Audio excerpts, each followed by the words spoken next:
This week, we provide a China update for the twice frozen market, as our sources in China are calling for a moment of calm before the storm.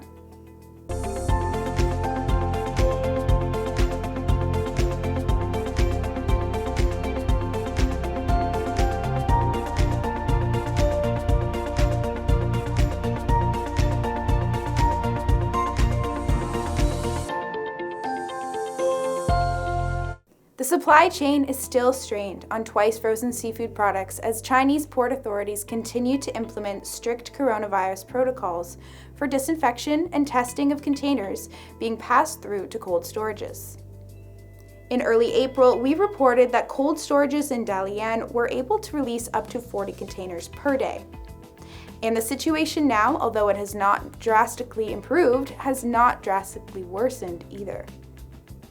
Our sources advise that the few major processing plants that are currently open are said to have a good amount of raw materials on hand, enough for current and future orders. They also advise that the #1 cold storage in Yidu will be opening mid-May. Once this cold storage opens, processing plants should not need to purchase raw materials immediately, and the forecast is that pricing will be stable for a while. However, once the raw materials are used up and the plants need to purchase more, pricing will go up dramatically. All while strong demand is to come from the US and EU around October. As China continues to impede on Russian raw materials from entering the country, Russian boats, on the other hand, are said to not want to ship to China anymore, ultimately resulting in higher prices from a lack of raw materials. On the North American side, the vessel offloading turnaround time has improved, but cargo is still backing up. Cold storages in China haven't been able to get booking confirmations for their shipments, which is delaying shipping dates. For example, container volume offshore in Los Angeles has gone from around 40 down to about 20 waiting for berth. From there, things are moving on to rail within the week of being offloaded, but there continue to be some delays in transit. Now moving on to the state of raw material pricing in China. For pollock, pricing on Russian raw materials is to continue climbing, as Russian boats don't want to and can't afford the cost of shipping into China. Current raw material pricing on pollock is $14.50 per metric ton, US dollars, or 70 cents a pound. For Pacific cod, pricing is gradually increasing, as there is significantly less Alaskan raw materials than last year, from a 27% quota cut, all while Russian boats are to stop shipping to China.